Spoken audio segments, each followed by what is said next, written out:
today I was invited to have a chat with you about the symbolism of the magic flute. This marvelous work, which is a unanimous favorite for those familiar with the genre, the opera genre, although at first it wasn't really categorized as such, today it is considered grandiose.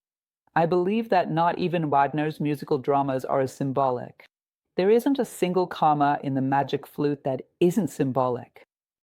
Well, I am a philosophy teacher. Studying symbolism is one of the fundamental things for a philosopher. We believe that our life is symbolic, and if we want to understand the language of life, we need to grasp a bit more about the language of symbols. This allows us to explore a bit of mythology and the symbolism of various other peoples throughout history and here. Mozart, although directly inspired by Masonic symbolism, also draws inspiration from various other civilizations. We have here elements from Egypt, elements from Greece itself, elements from medieval alchemy primarily, but peripherally, some others. Mozart was Austrian, born in Salzburg in 1756. His father was a musician and composer, and very early on, at the age of 4, he began studying the harpsichord. And he shows tremendous talent. At 6 years old, he composed his first piece, and his father began traveling with him, showcasing his little virtuoso, proudly displaying his son's extraordinary abilities to the 4 corners of the world. Well, skipping a good part of that story, because we're not here to do a biography, but to talk about the magic flute, an important fact regarding this work is the date he joined. The Freemasonry. And this happens in 1784 at the age of 28. Mozart already displayed, beyond his fantastic love for music, which is more than just a simple and pure love, it is an identity.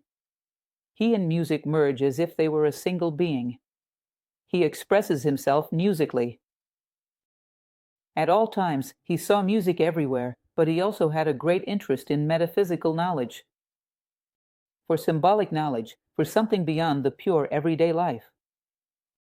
And this also shows from an early age. At 28, his entry into Freemasonry marks the realization of this desire to know more, to go beyond appearances. We all know that he died at just 35 years old in 1791. And I always wonder what it would have meant for humanity if he had been granted another 20 years of life.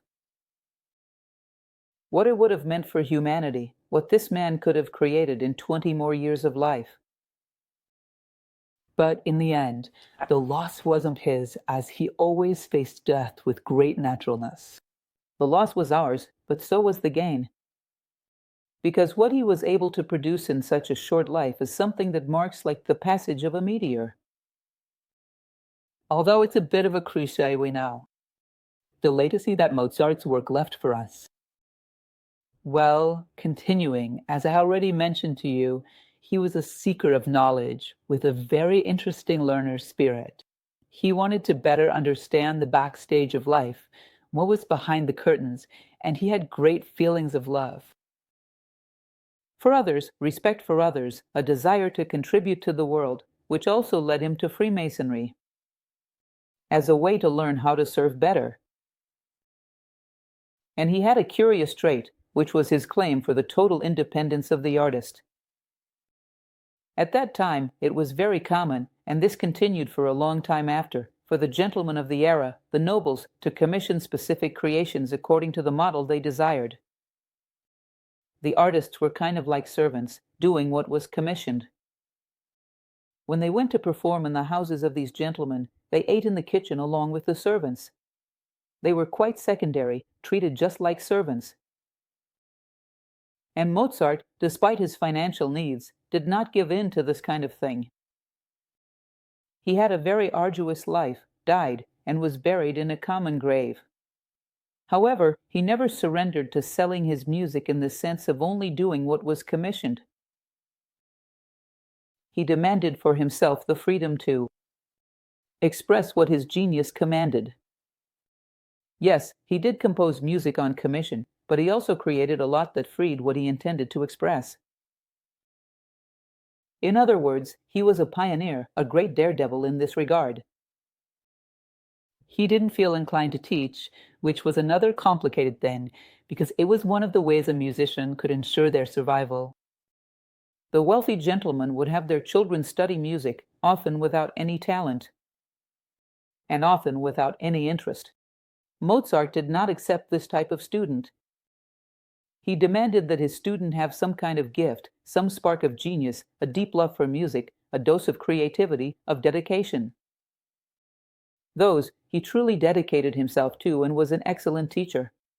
The others he did not. In other words, it was yet another source of livelihood that was cut off. He did not accept teaching music to those who were uninterested. Composing was his calling, and this is quite interesting because he had a sense of mission in what he did. He had a sense of value in what he did, of worth and importance. And he knew that music was his mission, it was his purpose in life. This is undeniable throughout various statements he made during his life. Well known. He had a rather interesting stance on death. I find it curious because I've never heard that Mozart had contact, for example, with Roman Stoic philosophy, Marcus Aurelius, the great Stoic emperor. Because what he says here is very similar to what Marcus Aurelius used to say, that we should take death as an advisor and imagine, if I were to die tomorrow, what would I be doing right now? How would my day be today? Because this question gives us a sense of giving our best to today, to seek perfection. And he said something very similar. He said that every day, before going to sleep, he imagined as if tomorrow were his last day. So he tried to give his best to everyone, to leave something eternal. Every day, as if it were the last day. To push yourself to your limits and give your best. This made it so that his limits, his best, still resonate with such intensity. More than 200 years after his death. Isn't that right? So, continuing. Now moving on to what interests us the most, just as a preamble to the work itself, the way it was created. Everyone knows that he took a librettist who was Shikimita, who drew inspiration from a lot of things, and he didn't do it alone. And on February 7th, 1785, they decided to write and compose this piece. At first, it wasn't exactly an opera. It was what in Germany was called a Singspiel, which literally means to speak, to sing. It's like a work that is both spoken and sung. Today, it is considered an opera, but initially, it was a Singspiel. The libretto, as we mentioned, was by a friend who was also a Freemason. That's interesting. That both of them showed a great curiosity for Masonic mysteries, for Masonic symbols. And they agreed among themselves to create a work that was eminently Masonic, mysterious, and symbolic. And so they did. Although the libretto was in the hands of Manuel Bandera, it is known that Mozart occasionally intervened, gave some suggestions, and also collaborated in writing this libretto. And he created a truly special piece of music. To such an extent that he dispenses with words to convey the emotions of the characters and employs an extraordinary innovation to create something extremely intense. It's a shame he wasn't alive for more than 2 months to see the success of his work. It premiered on September 30th, 1791, in Vienna. He died on December 5th, just a little over 2 months after the premiere. This work was on stage for a year and had tremendous success. And it continues to this day. It is one of the most performed classics in the world. Well, as I mentioned, Manuel Bandera has the support, it seems, of the influence of another fellow Freemason known as Gisek. He was inspired by a fairy tale of the time, Lulu or the Magic Flute, which had been written a few decades earlier. And what about the magical elements of the piece? It is said that he was inspired by a play called Megara by Philip Hafner, and also by a Masonic novel called Cetos by Jean Terracon. In other words, who knows what else they were inspired by? In fact, we see traces throughout the opera that strongly resemble, for example, Greek mythology. Clearly referenced to medieval alchemy, this was natural because it was widely studied within Freemasonry. But sometimes it also resembles other mythologies in parallel, so who knows? What was the set of elements that contributed to this inspiration? But fundamentally, the elements studied within Freemasonry.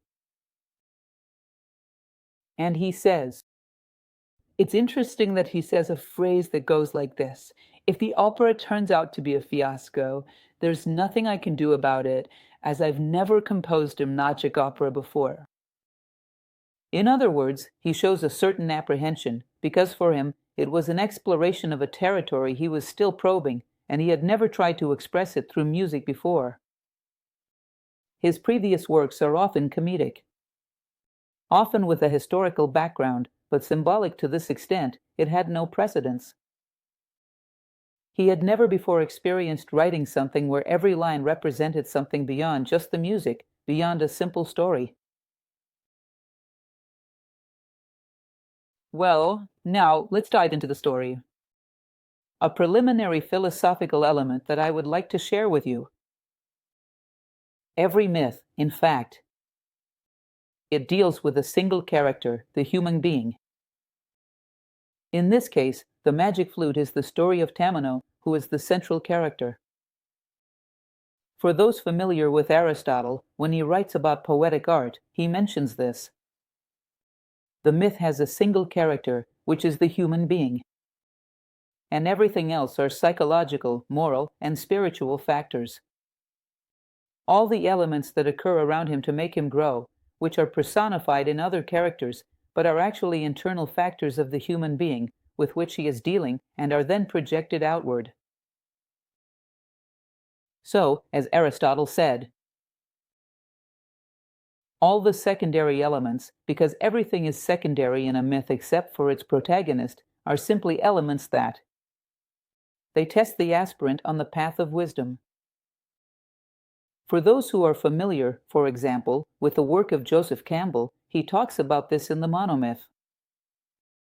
The monomyth is a circular structure, or a person returns to the starting point with more awareness than when they first set out. So, he receives the call, he resists, he ends up being silent, his master appears, there's the refusal, the mentor, the first threshold, then a second threshold. Final trials, the rebirth, and the return to the ordinary world, but on a higher level of consciousness. In other words, these elements of Joseph Campbell's monomyth, with a lot of creativity and joy, represent the structure that Aristotle wanted to describe, which is the hero's journey, the path of the protagonist in a myth. In truth, all these externalized elements are projections of a moment of growth. I am a bell. In a bell within him, saying, it's time to grow. And it unleashes this entire process. The external characters are representations of these internal characters. So, it's like a spiral. He returns to the starting point, but with an ever-elevating consciousness. This spiral narrows until it reaches the apex. In Celtic mythology, they represented this by placing a 5-point star, a Vitruvian man. The birth of the fifth element, which is reason, awakens, asserting itself over the 4 elements of personality, which are the physical, energetic, emotional, and practical mental body. So, this 5 that crowns the spiral represents the attainment of complete wisdom. So, myths, in general, are structured with this idea. The man walking, returning to the starting point, soon there's another call, and another circle begins. And so it goes until reaching the fullness of the human condition. Well, as I mentioned to you, the story has references to various mythologies. Above all, what we notice is Egypt, of course, which is depicted as if it were set in the vicinity of an Egyptian temple. References to medieval alchemy, very clear. Occasionally, references to Greek mythology. Some Celtic echoes, sometimes, anyway, a lot revolves around this. For Egypt, the serpent is the aureus. Of course, there are other symbolisms, other serpents in different roles. You have Apophis, which is something else. But considering the plot, the way the serpent is portrayed, the serpent that begins the story, serpent or dragon, that comes chasing Prince Taminow, it is a serpent that probably represents the same as that aureus on the pharaoh's forehead. It represents the moment of the awakening of wisdom. So, it's as if wisdom is chasing after Taminow. Whether in its serpent form, which awakens the spiritual vision, or in the form of a dragon, which is the Lord of Fire. And fire is closely associated with this mental brilliance, vertical, of a higher, illuminating, pure mind. Fire is also associated with wisdom. Fire is the fifth element. It is from the pure mind, the altruistic mind, what the Indians called manas. Therefore, being chased by a dragon or a serpent. In this context, it means that wisdom was pursuing him. It was a moment of awakening. He had already had some contact with this wisdom. Tamina still. And that's really what happens. If you ever read a wonderful Indian book called the Bhagavad Gita, you will see that it says exactly this. That if one day a Pandava were to appear before us, the Pandava represents our virtues, our spiritual self, our complete self. If he appeared before us as an adult and armed, we would be terrified of him. Because our true identity, our destiny as fully realized human beings, would not in any way accept the way we live today. So many of our whims, our inertias, would have to be banished. It's as if you went into the future and took your complete self and cast it on like who we are today. We would be afraid of it. It would scare us. So this impact of Tamino fleeing from the serpent or fleeing from the dragon is likely that fear. And the fear of wisdom, evidently, will cast him into the realm of the Queen of the Night. In fact, it is said that his father already foresaw this, that if he ever wanted to grow, and he would have to grow, he would have to go through the realm of the Queen of the Night. He has to enter, dive into it, and overcome it. And this, within the alchemical tradition, is the work in black. The transformation of the human being in alchemy goes through a first stage, which is descending into the depths of one's consciousness, known as the work in black, which is to find all those little creatures that dominate you, which aren't evil, but weren't meant to rule over you. Whether it's disappointing your instincts, your impulses, your anger, your excessive desires. All this animal self, which isn't bad, serves your survival, but it wasn't meant to dominate your life. Carl Jung talks about this in a wonderful way, the psychological key to alchemy. So, he would have to go through the realm of the Queen of the Night. This was somewhat foreseen. He flees from the light, he flees from the serpent, flees from the fire, and ends up exactly in the realm of the Queen of the Night. Well, when he arrives in this place, he will encounter the three ladies in waiting of the Queen of the Night. Some interesting points I made here for you before we enter this moment of encounter is that, at the same time he was running from the serpent or dragon, whatever it may be, the symbolism is more or less the same. Princess Pamina, who was nothing more than his counterpart, his soul, had been swift. Captured by the temple of Sarastro, the Egyptian temple, which represents wisdom. In other words, he feared it, but his consciousness had already been in contact with it. More or less the same thing, a single being, Tamino and Pamina. His consciousness had already been in contact with this world of wisdom, and now it was a prisoner of it. Tamina, that couldn't free herself so easily. It's like imagining that one day you had contact with something very beautiful. You will never forget that a human being can create such elevated things. The contact with elevated things sets for us our ceiling of possibilities. It's very hard to forget. They even say that Fernando Pessoa would say something similar, that once you are in heaven, you will walk the earth always looking up and remembering that meeting point. So, Pamina, who is nothing more than his soul consciousness, we'll explain this further later, had already had this contact, had been abducted. by the temple of wisdom of Sarastro. Continuing, then, we reach this moment of shock, or he faints, as if it were a first trial, a first rebirth. This is very common within myths. He faints when he enters this realm of the Queen of the Night, and the three ladies dressed in black, the three ladies of the Queen of the Night, manage to fight off the serpent dragon. In other words, they manage to suppress this. They don't kill the pursuit of wisdom, but they manage to suppress it at that moment so that Termino could catch his breath and reconsider. And they could lure him into the realm of the Queen of the Night. More than that, to put him at the service of the Queen of the Night. So they don't actually kill, they appease, they drive it away. Because there's no way to kill. Completely, the call to wisdom that exists in a man's life. An interesting element that I do like to draw your attention to is a symbol that is very consistent across various traditions, which speaks about the human being. An upward pointing triangle connected by a thread to a downward pointing triangle. The downward pointing triangle represents our part, the animal self, focused solely on survival, as pleasurable as possible. It is made up of our physical, energetic, and emotional body. And this more practical, everyday mind, which serves the emotional.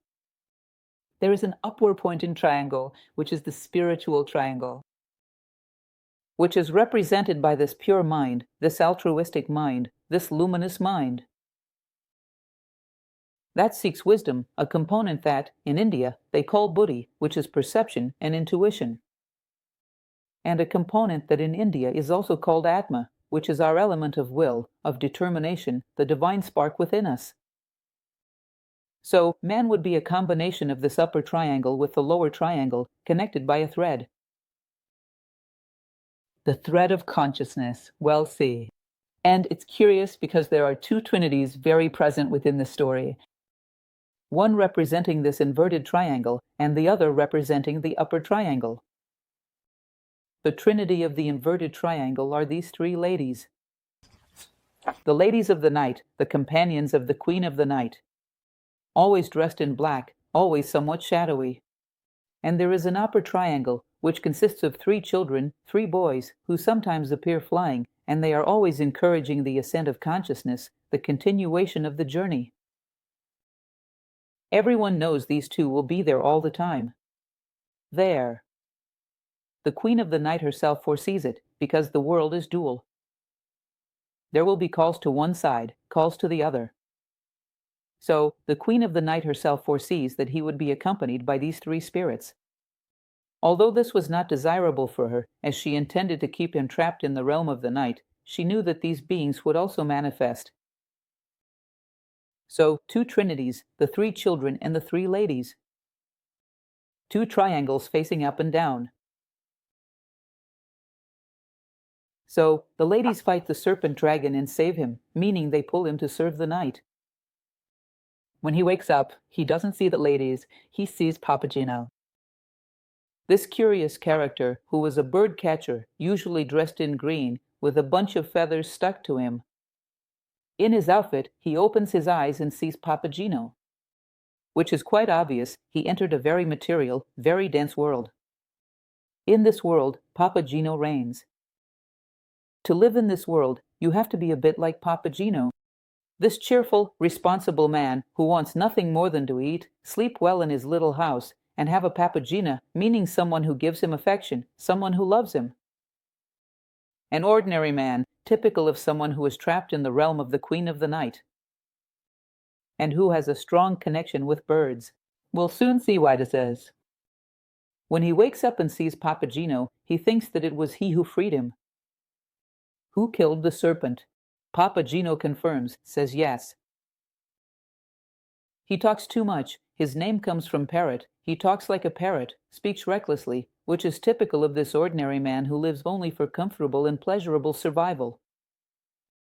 And soon the three ladies come and punish him for the lie. They lock his mouth with a golden padlock and say that it was they who had saved Prince Tamino. It's curious, this symbolism. Why a golden padlock? You see, it's no wonder Mozart felt insecure, because what he wanted to build was the structure of a myth. The structure of a myth is a very complex thing, because absolutely nothing is in vain. For example, if you take a fairy tale that inherits many elements from myth, it makes sense in Snow White. Having black hair, skin as white as snow, and lips as red as blood. These are the three alchemical stages: the black work, the white work, and the red work. Nothing is in vain, nothing is by chance within a myth. Therefore, as well, it's no coincidence that this golden padlock was placed on Papagino's mouth. Papagino is an ordinary man.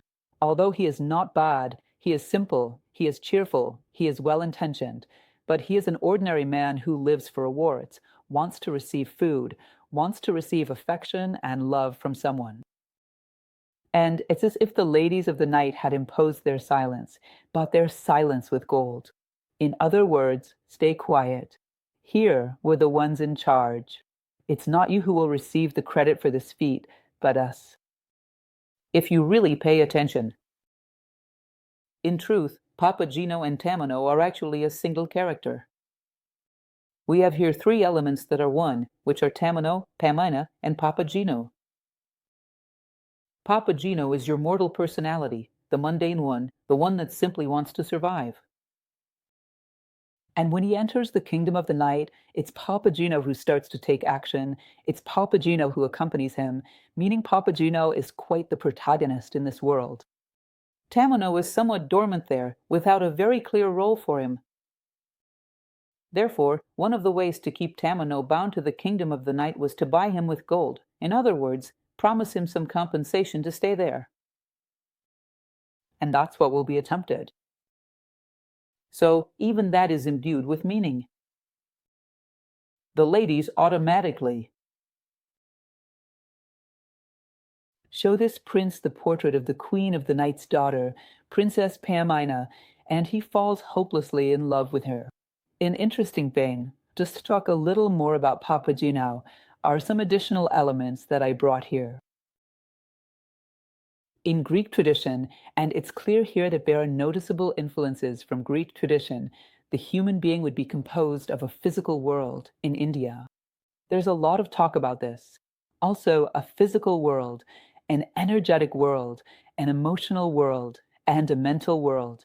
And these four worlds in general, medieval alchemy also worked a lot with this, are associated with the four elements.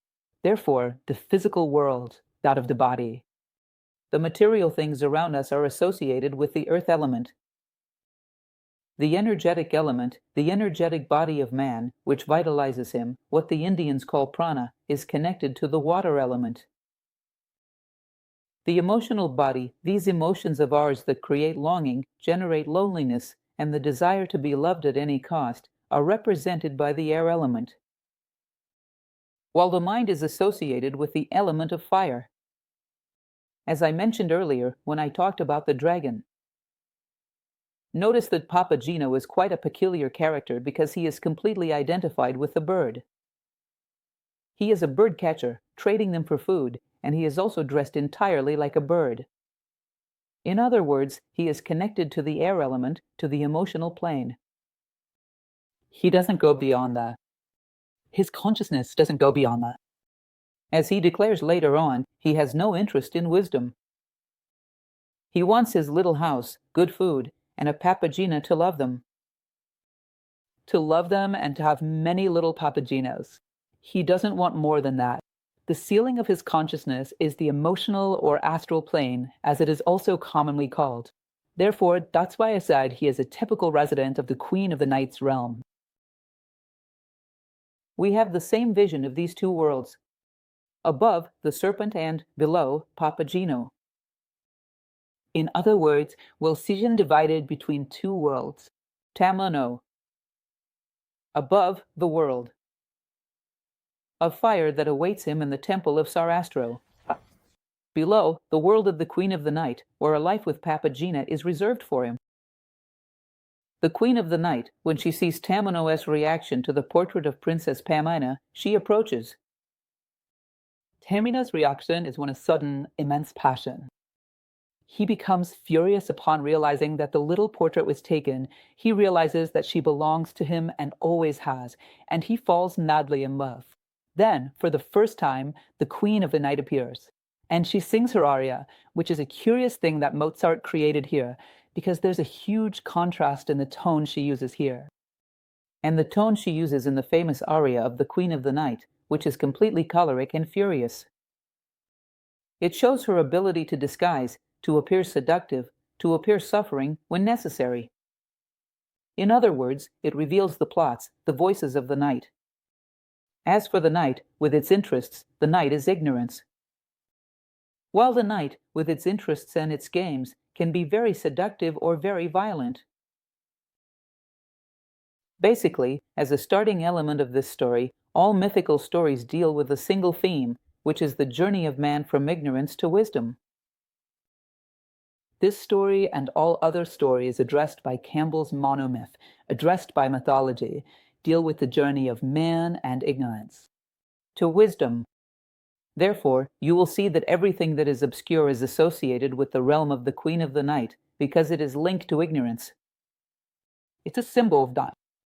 Furthermore, later on, we will see Monostatos, who was a dark man, not so much in terms of skin color, as he was a Moor, but rather in the darkness of his character.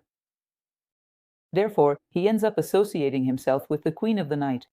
Don't be literal. It's one of the worst things you can do in math. One of the worst things you can do in a story with a mythical line is to take things literally. This makes us too shallow. We must learn to read our lives symbolically, and consequently, the lives of myths. If there's one thing that drives a philosopher crazy, it's hearing someone say that the prince, by kissing Snow White, was committing sexual harassment. When, in fact, the symbolism of the prince kissing Snow White is the same symbolism as the creation of Adam in the Sistine Chapel. It is the divine, the sacred within us, awakening us from the material, lifting us from the horizontality of matter, from the horizontality of the waters. So, don't take things literally. We have here a dual key that is present in every myth. It is the darkness of ignorance and the brightness of wisdom. And the whole story unfolds with the clash between these two worlds, which is exactly what happens inside and outside of us. Plato said that we are all a mix of one and the other. In other words, be wary of the simplistic view of good guys and bad guys. It's just a symbol. Within us, there is a portion of light and a portion of darkness. And there is something within us, like Tamino, that is always fleeing from the light. But at a certain moment, he is forced to confront it. That your consciousness touches this luminous world and falls in love with it. And he is then compelled to face this new dimension. Well, then the queen, in such a forceful manner, recounts the supposed abduction, the kidnapping of her daughter, all her suffering, that tearful scene of how Pamina was taken from her mother's arms. And she says that if he managed to rescue her and bring her back, he would have her daughter's hand in marriage. Well, one element I searched for quite a bit, because I enjoy doing it, but had some difficulty finding precisely, was the etymology of the names Tamino and Pamina. Evidently, Mozart must have been inspired by something, either he or the librettist. They found inspiration somewhere. But they made a combination that sometimes is a bit difficult to find in ancient languages. Some say that Tamino comes from the Greek Timaeus, which means lord, master. In other words, he would be a little lord, a little master, a little king. In other words, someone who is still crawling on the path to sovereignty over their own life. And Pamina, who is his counterpart, would be the same thing. The little lady, the little queen, the little mistress. Because the two, in truth, are one. She is his counterpart. And that's probably it. He's a man with a calling for sovereignty to reign over himself. But still small, innocent, still subject to the errors and traps of the Queen of the Night, the realm of night, the realm of ignorance. Well, it is then decided that Tamino would set off towards the temple of Sarastro to reclaim his princess. But it is also decided that he would take Papageno with him. It's obvious, right? He would have to take Papageno, because without Papageno, it's very likely that he, which was the highest consciousness within man, the most noble point. If he went there, he would not return. So Papageno is a counterbalance, bringing him back, ensuring his return to the world of night. Papageno doesn't want anything that bright world has to offer. So he has to be active, chattering in Tamino's ear, reminding him of the past, pulling him back.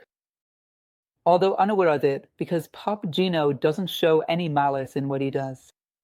But he is completely identified with a limited world, with a very low ceiling. So, naturally, everything he does is in that direction. And they go, that they choose to say, they'll go separately. Each one takes a different path until they meet there. And it's interesting because before they leave, we'll soon talk about the musical instruments they receive. The set of little bells, which is given in silver. It is given to Papageno, and the golden flute, the magic flute, is given to Tamino.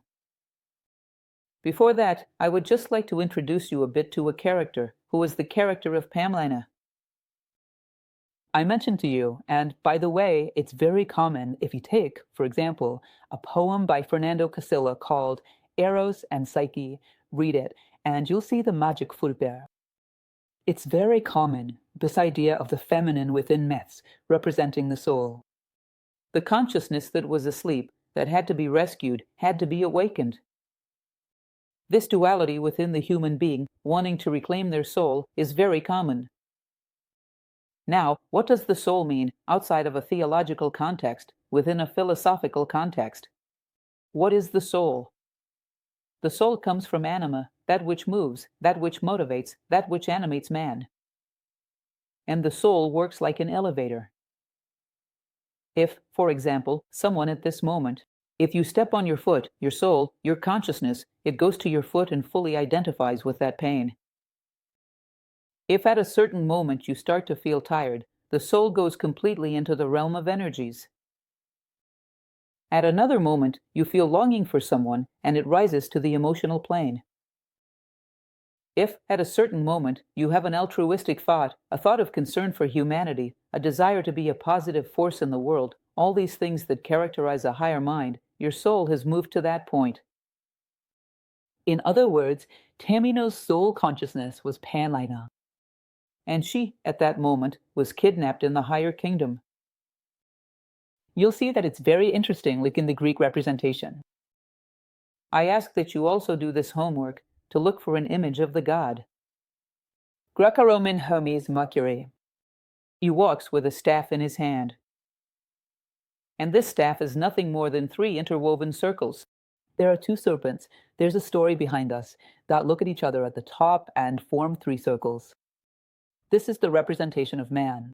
The soma, which is your most physical part, encompassing the physical body and energies. The psyche, which encompasses the emotional plane and this practical mind, this lower mind. And the nous, which is the spiritual world, the Socratic world, this realm where great ideals reside. A higher perception, an iron will, everything that man has at his most elevated. And for all these traditions, consciousness is born from contrast. This is interesting to understand. For example, when? If the whole world were, let me grab an element, this cushion. If everything were red everywhere in the world, I wouldn't be aware of the red. I am aware of the red because here the plate begins. And in the contrast between the two, I perceive both. You all know this very well when it comes to music. You know that Pythagoras used to say that a musical note is constantly playing in the universe. That we don't perceive it because it has no intervals. And without intervals between sound and silence, there is no contrast, there is no consciousness. We will address this further on.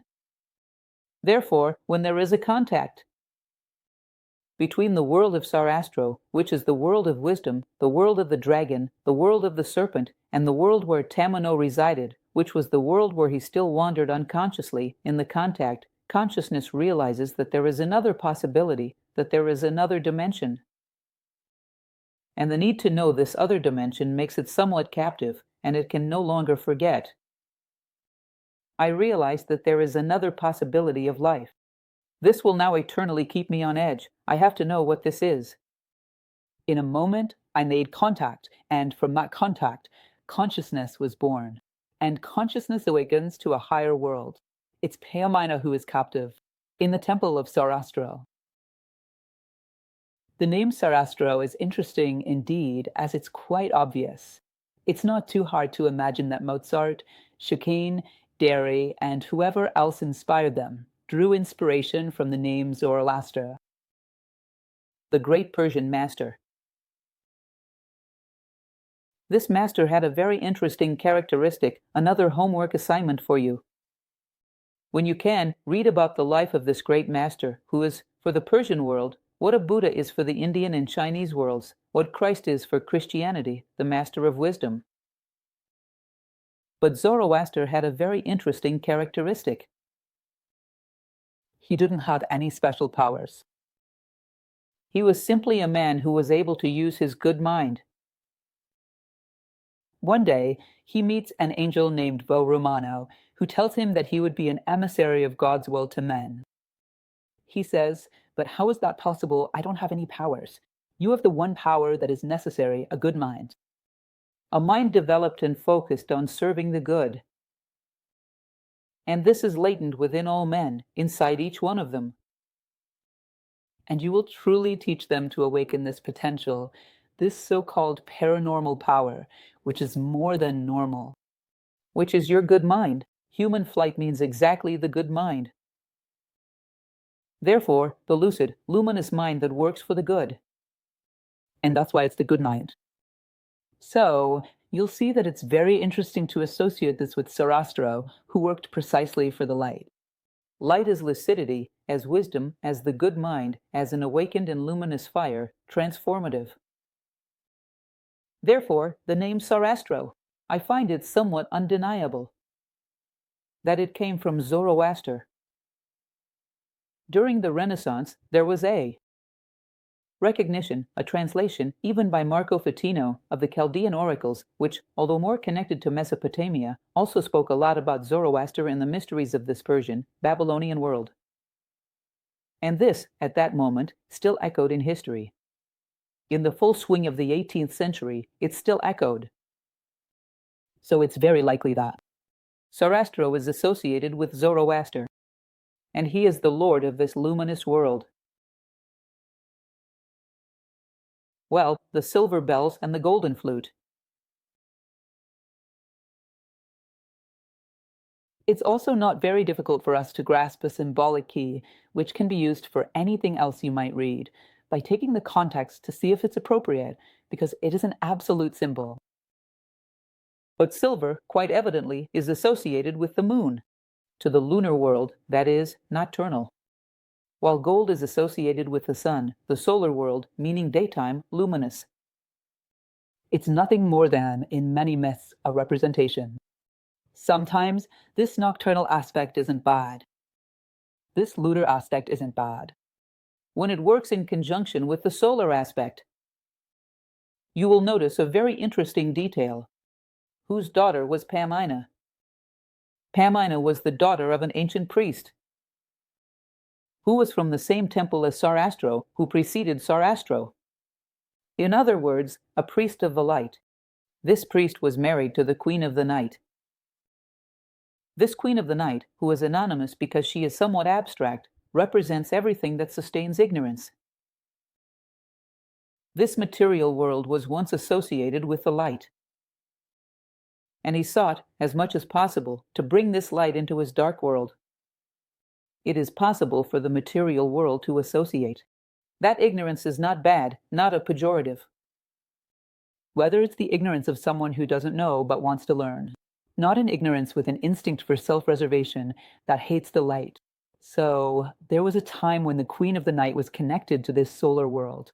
She was the wife of the lord of the Egyptian temple of Sarastro. So, there was a time when these two worlds were in harmony. And from this union, Pamina was born, a consciousness that recognizes both worlds. that now they've separated with the death of Pamina's father, and when Sarastra arises, the queen of the night, this world of ignorance became an ignorance with an instinct for self-preservation. Of those I don't know, nor do I want to know, and I resent those who do. You know this curious phrase.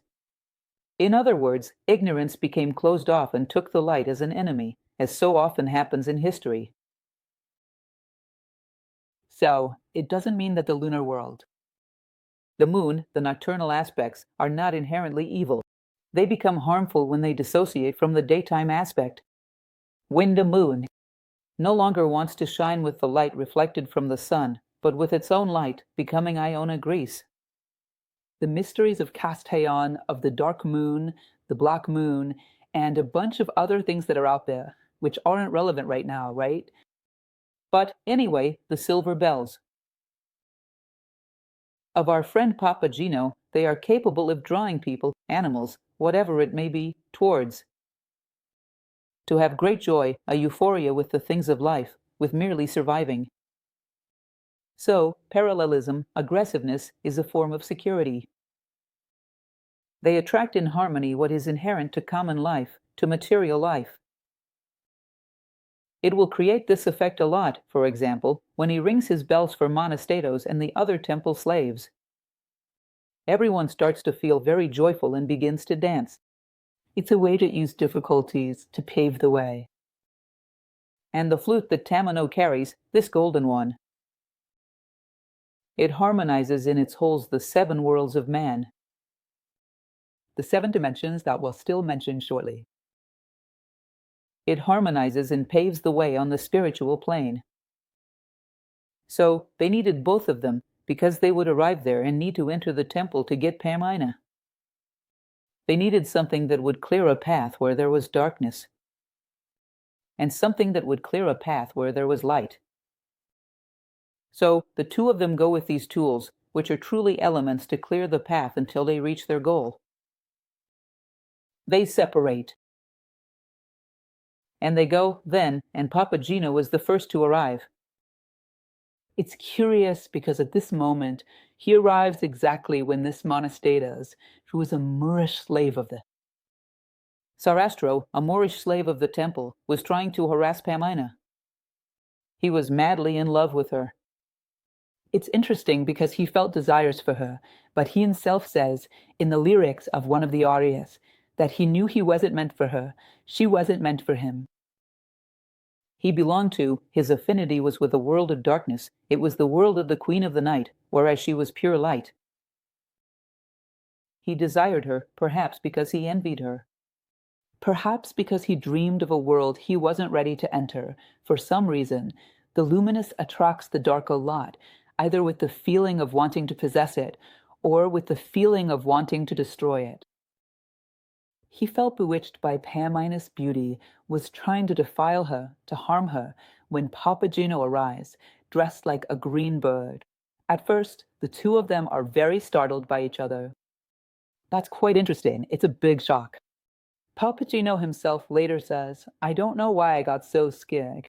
They're startled because they actually represent yet another play of dualities. In one case, you have Papageno, all dressed in green, meaning he serves the laws of nature, but he has no malice. There's no deceit in Papageno. He simply wants to live well. He's innocent. It's his moment to live the things of nature. That's why he's green. He is identified with this world, absolutely ignorant and unprepared for wisdom, but he has no malice, no blemish. Whereas Monasteros is completely unprepared for this luminous world, but is already endowed with malice. He already has this element of envy, of wanting to destroy everything that is luminous. In other words, the 2 are 2 facets of ignorance. Pure ignorance and malicious ignorance. In the one who already wants to destroy the light. And we'll see throughout history, many times, those who are ignorant out of purity, or, because it is not their time, out of naivety. And the one who is ignorant because they choose to be ignorant, and he hates anyone who serves the light. It's a confrontation where the 2 are a bit startled by each other. And Papagena then manages to interrupt this moment and tries to escape with Pamina, but Monasteros comes. They sing a beautiful aria, which is one of the most beautiful parts of the work. You know that Papageno with Pamina, Monostatos comes with the slaves and tries to capture him, and then he plays his bells. He gives a little jingle with his magical bells, and everyone starts to feel great joy and to dance, and to feel like they've never heard such a joyful tune, and they begin to dance. And that's how he escapes being captured with Pamina by Monasteras. The interesting thing is that I also delved into this to try to understand where Mozart or the librettist got this name from. And the reference I find to monostats also has a word. In our vocabulary, which means it is monostatic. Monostatic is a word that exists, and certainly monostatos is related to it. Monostatic is a geometric object that can only stabilize on one of its faces. It only has one face, one side, where it stabilizes. Let me explain. If I had a cube here in my hand, no matter which face I touched, it would stabilize, it would stay balanced. But imagine a geometric object, and it actually exists. It was constructed. It has a name that I can't recall right now, where it only has one point, that if you touch it bare, it stabilizes. On all other sides, it is unstable. It doesn't balance on any of the other facets, only on that point. That's why monostatics. And I think that it might have something to do with it, although it's just a mere guess. Because monostatos balances on a single thing, which is an unbridled desire, a wild passion, a violent passion. This is the only point that moves him. He has his conscious support base. There, he is not like Papageno, who wanted someone to love him at his level, wanted to live in his little house, wanted to have good food, and that's it. No, he has an obsession. And I think the obsession is quite monostatic. It relies on just one point. And he wanted this single point. He wanted Tamino. In other words, he is a bit obsessed. Meanwhile, we'll see that Tamino also arrives. He arrives at the temple doors. And arriving at the temple doors, the three children, those children who appear several times, accompany them, speak with him. They indicate that there is the entrance. In fact, they are the porticos of three temples, that there is the entrance where he would find Sarastro. He asks, will I find her, Pamina? Well, we can't say that, that's his merit. They recite a verse to him. For those familiar with the libretto, the boys say the following: the path leads to your destiny, you shall conquer it manfully. Listen, then, to our teaching, be firm, silent, and patient. Tamino mastered that magic flute very well. He knew how to create wonderful sounds. Now, he needed silence to see the contrast. And, in that contrast, he could reclaim his consciousness, which was already there. It was Tamino. He needed to first pass the test of silence. You will see that, before entering, he plays his magic flute, enchanting all the animals. He knows how to handle sounds, but he hasn't yet had to deal with silence. The first test will be a test of silence, because, in the contrast between sound and silence, consciousness is produced. So much so that, when he begins the test of silence, Pamina appears. Consciousness is born from contrast. Then the boys, the children, those pure spiritual voices, tell him to maintain. To be firm, silent, and patient, that is, to maintain firmness, patience, and silence. He then arrives at the castle and finds the three temples: wisdom, reason, and nature. It's interesting because on one side you had this superior, luminous reason, which was pure fire, and on the other side, nature, pure and raw.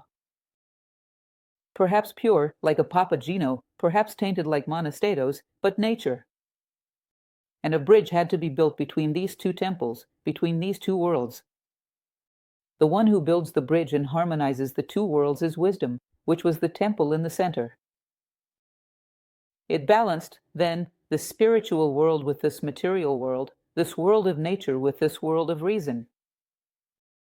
Just as the United States once existed and then separated. So, it is necessary to rebuild the bridge, to be a pontiff and reconnect heaven and earth. So, the first temple he is destined to enter is truly the temple of wisdom. He talks with the priest, and this priest tells him everything he had come to do there, asking about Tamino. He doesn't respond because he has taken a vow of silence, but he implies that Tamino's perceptions about Sarastro, about what had happened, were very mistaken. In other words, he begins to cast doubt on the convictions that Tamino had acquired in the kingdom of ignorance. See how interesting it is? Because it's one of the first things that wisdom will do. All these things you think you're so sure about, this polarized world, full of passions, of mutual hatreds, this world where everyone schemes against everyone else. Are you sure things are really like that? Isn't there a greater truth above all of this? When you start to doubt, you begin to crack this empire of ignorance within yourself, and through these cracks, light starts to enter. That's why Aristotle spoke so much about doubt in philosophy. And this first priest of wisdom inspires in him doubts about that monolithic opinion that was given to him in the realm of ignorance. Makes him realize that his concepts might be wrong. Well, and at that moment, he also plays his flute. It's that moment when all the animals gather, and they are enchanted and dazzled. The birds gather around him, and there is a communication, a connection, because he hears the flute of Pan, of Papageno, and Papageno hears his marvelous flute. They realize, well, they are close to each other. And soon, with the arrival of Sarastro, Sarastro arrives in a chariot pulled by lions, which is a symbol, another one for your little notebook. Lions are a solar symbol. Of course, they are related to the sun. Even in the 12 labors of Hercules, the Nemean lion is related to the sun. In other words, the lion is a solar symbol. Sarastro comes in a chariot led by lions, which means it's a solar symbol, of course. He is the priest, the hierophant in this Egyptian temple. He is the master of wisdom who will conduct the initiation of both Tamino and Pamina. And he arrives, and at that moment everyone comes together. Pamina complains to Sarastro because Monostatos was trying to seduce her, and he was being aggressive with her even. Sarastro takes it upon himself to handle this, and he calls the two of them. Papageno, as well, who was summoned by the priests, and Tamino, to begin their trials. And the two of them enter a crypt, where they are instructed not to speak a single word, especially if women appear. In other words, everything that can be reflected by a woman, whether on a lower plane, which are emotions and passions, or on a higher plane, which is her own soul. This is the moment to be silent, so that one can concentrate and there can be this contrast, and one can regain their own consciousness. It is a moment to dive within oneself, and for that, the silence must be absolute. It is a moment to rediscover oneself and embark on the decisive journey concerning the trials of water and fire. Very similar to the Christian baptism by water and fire. Certainly, it also has a symbolic influence. So, within this space, to be taken to the space, there's another interesting aspect, which is that they are led to a grove of palm trees, and the palm tree is a symbol of peace, of achieving peace, symbolizing the entry into a world of peace, where all internal conflicts are pacified. And it's still interesting because some priests carry silver palm branches. Some productions of the opera even show this. This silver, this luminous white, means that we have already moved past the realm of the Queen of the Night. We are now entering, leaving the work in black, and entering the work in white, which is purification. It is the second stage of the alchemical work. I have seen all these creatures, I am working to master them, and now I must purify myself to see something.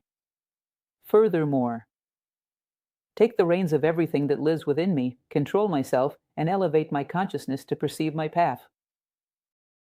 From here on, it will be the work in red. So this moment in the palm forest is interesting. It is an entry into a peaceful world, an entry into a world of purification. And the first trial is the trial of silence. It's evident that inside, the two are instructed to remain in absolute silence. It somewhat recalls the tradition that Helena Blavatsky speaks of, to ignore all noises to hear the voice of silence. This voice, which is our own essence, our very being, is also a principle of various norms of reflection and meditation, that is, to focus on the quest to know oneself more deeply. Not to respond to anyone, especially someone of the female sex who appears. And of course, this was very difficult for Papagena. We know that Tamino focuses and remains absolutely silent. The three ladies of the Queen of the Night enter, trying to provoke them in every possible way. They are able to resist the ladies of the Queen of the Night. But soon, Papageno starts with his chattering, and shortly after, Tamino appears. That we'll see that an event happens almost in parallel when she was on her bed, and when she leaves there, she runs towards Tamino, her beloved, and finds him absolutely silent. He doesn't respond with a single word. Neither he nor Papageno speak to her. And she becomes desperate with pain, thinking, he doesn't love me anymore. He ignores me. He doesn't want me anymore. And she returns to her quarters. We will see the scene shortly after. But then, Tamino, despite being madly in love with his Pamina, remains completely committed to silence. Meanwhile, Papageno is there, anxious, saying, "Look, I didn't want any wisdom. I just wanted a Papagena. I can't see her." And then the priest allows him to see his Papagena, but not to possess her. First, he needs to have merit. An old woman appears, very, very elderly, and quite dreadful, and she speaks to him, asking if he would accept marrying her. And he feels so much loneliness, so much fear of ending his life alone, that despite the appearance of this old woman, he says yes, that he agrees to marry her. In other words, it was a bit of the merit he had, to go beyond mere appearances, beyond the physical plane, and enter the emotional plane, which was the realm in which he lived. A plan for a love that, although simple, not very spiritualized, is quite straightforward, but with a certain loyalty that goes beyond appearances. And by accepting the old woman, it very much resembles the myth of Ragnar from the mythology of King Arthur. Once again, the Celtic myth here, know the myth of Ragnar, it's very similar. He then agrees to marry this old woman, and she transforms into a very beautiful young woman who is Papagena. But he sees her, goes crazy for her, and she disappears very quickly. He still had to complete his trial of silence to be united with her. But he definitely fails this trial.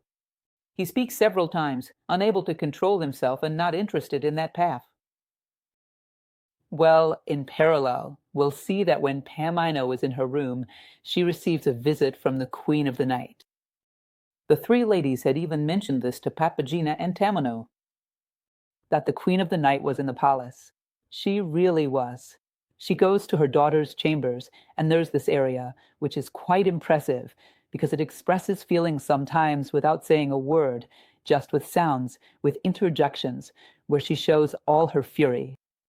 And she demands that Pamina kill Sarastro with the dagger she hands her, because otherwise she would no longer be her daughter. And Pamina begins to see that her mother was mad, driven by hatred. And she is frightened by all of it. And, behind the scenes, Monastetos watches everything.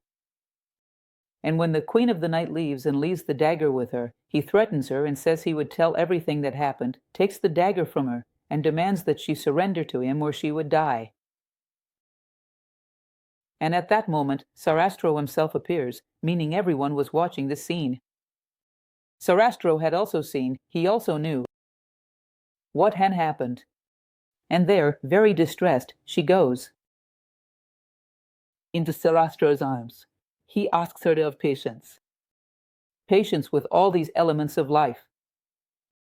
And that's how it is. Those who need to reach wisdom, those who love wisdom, must have patience.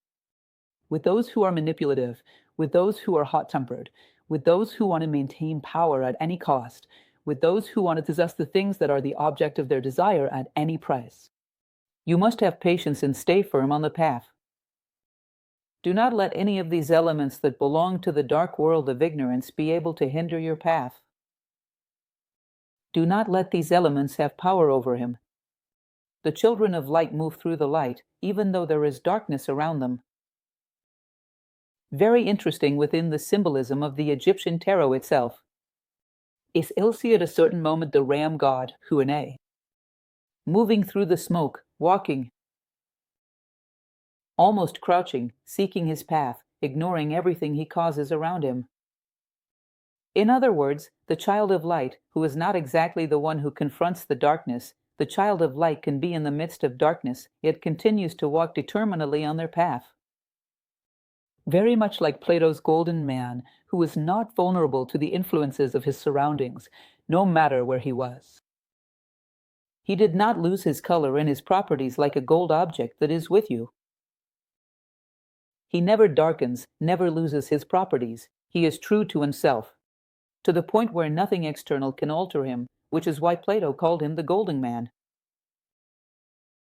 Well, then Sarastro conveys this to Pamina, and after that, there's the scene where she goes after Tamino, and he doesn't speak to her, leaving her in despair. She takes the dagger her mother gave her and thinks about killing herself. She even considers suicide.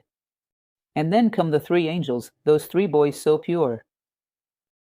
They start singing with her, telling her not to act without wisdom. That it's simply a moment, that she shouldn't believe in this so dark moment. That she should not be guided by appearances, which is also characteristic of those who follow the path of light. That she drops that knife and seeks out Tamino again. And she, in light of that advice, regains her clarity, not allowing herself to be swayed by appearances, which is also a necessity for those who seek the light, and she searches once more. Tamino. And, at that moment, he had completed his trial of silence and was preparing to enter the trials of water and fire. And she asks if she can join him in these trials. And this is accepted. She also went through her own trials. Therefore, she is able to walk alongside him, guided by the magic flute, which opens paths for them to pass through the trials of water and fire. I mentioned to you that these trials are very reminiscent of the Christian baptism by water and fire, but they also evoke a universal symbolism. If you take a container of water, no matter how you turn it, it always remains horizontal. The waters represent the horizontality of the manifested world. If you take a torch of fire, no matter how you turn its base, it always remains vertical. It represents the verticality of the spiritual world, the luminous, altruistic, true world. Therefore, the trials of water and fire are the tests of passage through these two worlds. In other words, to pass through these worlds and harmonize them. That's exactly what they do. It's like a cross bound to water and fire. They are able to harmonize them and emerge victorious on the other side. Many times you will see symbols of those who are swallowed by the waters, those who float above the waters, which often, in various mythologies, are associated with those who have been consumed by materialism. And the one who, despite being in the world, continues to face the sky, facing the stars, facing the sun. In other words, the one who, despite being in the world, is not of the world. This description is very characteristic of wise individuals. Just as Sarastro himself was in the world, his temple was in the world. So they go through these trials. Meanwhile, Papageno, who obviously hadn't continued, as it had nothing to do with him, becomes so sad that he decides to commit suicide as well. A very funny scene, the humorous part of the story. He decides that he's going to hang himself because his Papageno has disappeared. He has no one loves him, and he sees no reason to live. But he keeps giving it a chance. It'll only count up to a certain number. Let's see if a woman who loves me shows up. No one shows up, no one appears. He decides to hang himself for real. When he's about to hang himself, those angels appear once again, the three boys, these voices from the spiritual realm. And they respect Papageno for who he is, pure, simple, and for his pure and simple needs. And they tell him, don't do that. Just ring your little bells. Your little bells enchant everything in the world, material. They will bring Papagena to you. And so he does. When he rings his little bells, Papagena appears to him. And like every good story, they are overjoyed, get married, have many little Papagenos, and live happily ever after. And, on the other side, Pamina and Tamino managed to overcome the trials, which were not easy. Very beautiful in the libretto text, which, by the way, it seems to me that this is also in Sarastro's aria, when he asks that Isis and Osiris be with them, whether they want them to be victorious or to die. And if they die, let them die in glory. The trials are no joke, they are difficult tests. But the magic flute is the one that evokes the harmony of the seven. Plains, which evoke the power of solar wisdom, golden, made of gold, it allows all difficulties to be pacified. And, fortunately, they emerge victorious from these difficult trials. And at that moment when they are being welcomed as victors in their trials, for what is called hieros gamos in alchemy, which is the sacred marriage of the king and queen. Have you ever heard of a work called The Alchemical Wedding by Christian Rosenkreutz, which speaks clearly about this?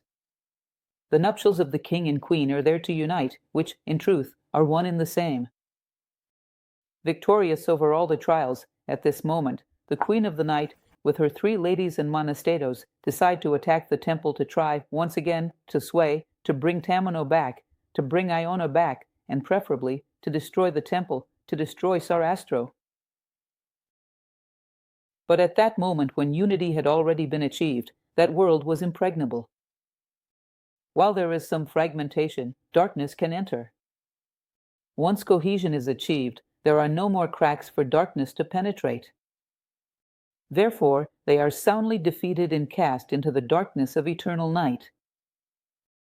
In other words, so that they exhaust their need for darkness and ignorance, or remain there as abstract factors to test the new travelers who come. And then there is the wedding. From both of them comes Sarastro's speech, which I find very beautiful. He says the following: the night was expelled by the brilliance of the day, which nullified the false power of hypocrisy. And the chorus of priests responds, glory to the initiates, victors of the night. Isis and Osiris, thanks and praises. The force triumphed and, as a reward, blesses knowledge and beauty with the eternal crown. In other words, the wisdom and beauty that it brings to the world. They marry, they integrate, they achieve unity, which is also a very Egyptian symbol.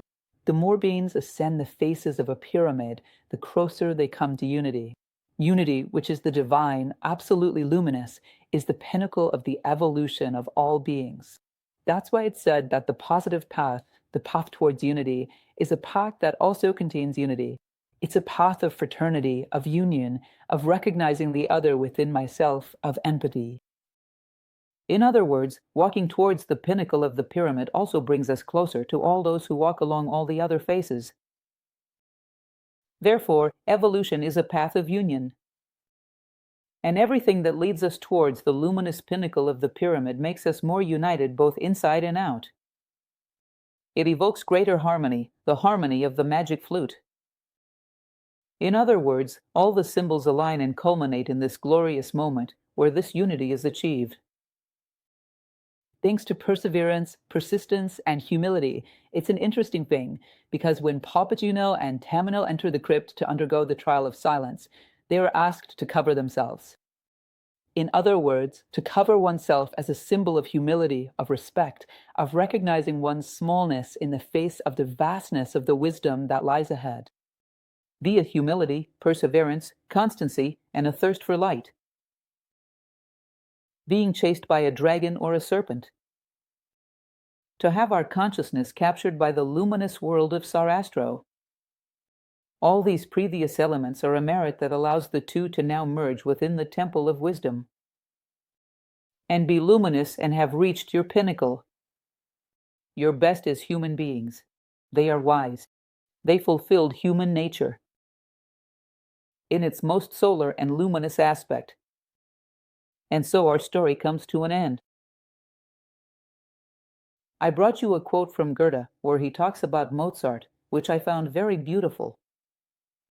I thought it would be a good conclusion to our story. All of Mozart's works are of this kind. There is within them a creative force that continues to act from generation to generation and should never be exhausted or destroyed. In other words, the way Mozart dresses this story, this myth, the way he intervenes in it, the way he gives a magical dimension to the story through his wonderful music, allows him to reach a timeless plane, which is the realm of myths.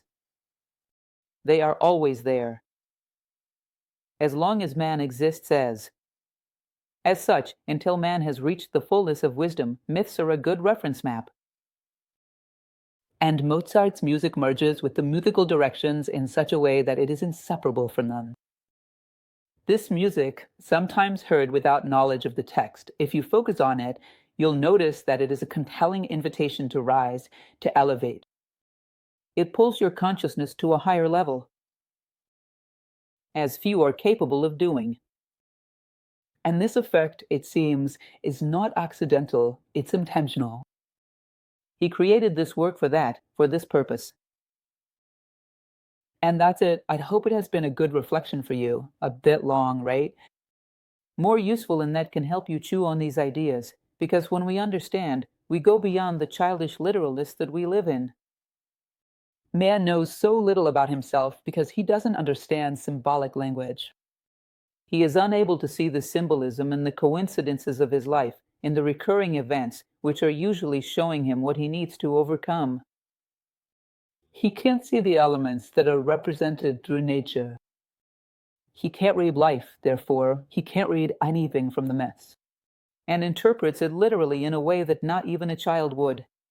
A child has a much more symbolic mindset, and sometimes it exposes wonderful myths to ridicule, as is so common for us to do these days. You, who are in the field of music and know that music itself lives in the realm of myths, I hope you can. Reflect a bit on all of this and enter this sacred time of Sarastro, cleansing the feet of materialism and superficiality, and learning to develop a sense of symbolic language. Thank you all very much, and a hug.